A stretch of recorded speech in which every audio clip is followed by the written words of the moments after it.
Hey everybody, Jeremy here. Got another collectible review for you today, and it is the Jada Toys Batmobile from Batman the Animated Series.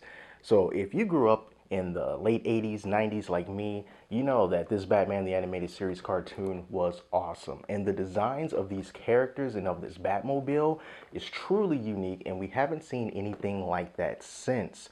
So when I saw this on Amazon, I paid around $30 for it. I just knew that I had to have it.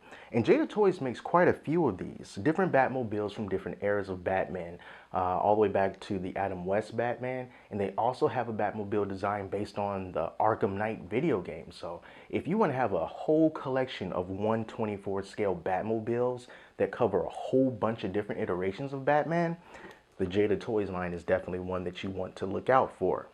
A cool thing about the Jada Toys figures and the vehicles that they make is that they're made mostly of die-cast metal. So you got some really good quality there. And then you're also going to get a little figurine of Batman. And if you get a different version of Batmobile, you'll get a different version of Batman that corresponds with that vehicle. And you can even get a Robin as well. They aren't designed to go inside of the vehicle. They're just meant to be posed alongside or on the outside of it. But it's still very nice to have. So I'm really hyped about this. I love this design already. So let's open it up and take a closer look. Looking at this Batmobile brings back memories of the 90s. Between 1992 and 95, when Batman the Animated Series was still on television and the Adventures of Batman and Robin as well.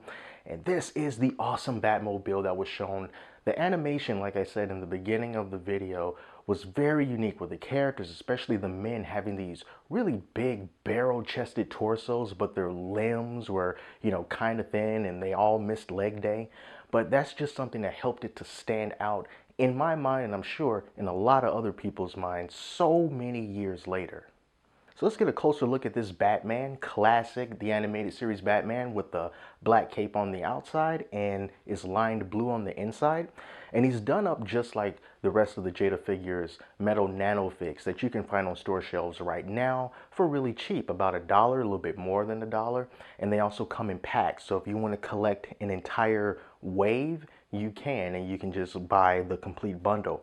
But he stands up on his own. He does not require a stand. It is not articulated in any way. It just looks good posed next to the Batmobile. I also like the way that cape is molded, so it looks like it's blowing in the wind, and I also like the splits at the bottom of it and the sort of wrinkling near the top. I think that that's also a very nice detail that reminds me of the show as well.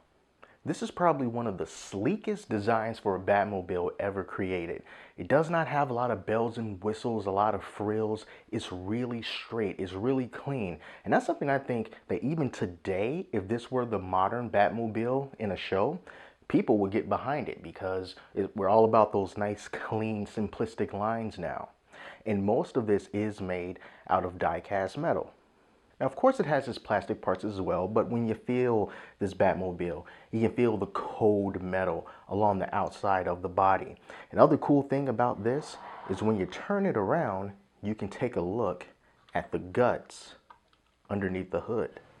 The engine pieces, from what I can tell, they feel like they're plastic. It doesn't feel like metal. Even as I kind of run my finger around here, this definitely feels like some sort of plastic. And as for this right here, I also believe that's plastic as well, but it's a nicely painted chrome color, and it looks really good compared to the matte black finish of the rest of the Batmobile. And it's really easy to open this thing up and close it back down. It's really smooth. There's no clips or anything that you have to worry about breaking. Unfortunately, you can't open up the canopy of it, so you can just look at the inside of the Batmobile, but that's okay. It still looks great, and it's a car, so it also rolls really nicely as well. The rear of the Batmobile is also looking pretty cool. I love these wings that flare out like that. That's one of the defining features of this car. Without it, it would just look like a really cool Rolls Royce, like a Phantom or something, just made a little bit more sleek. But having those wings on it really lets you know, yo, this is Batman's car.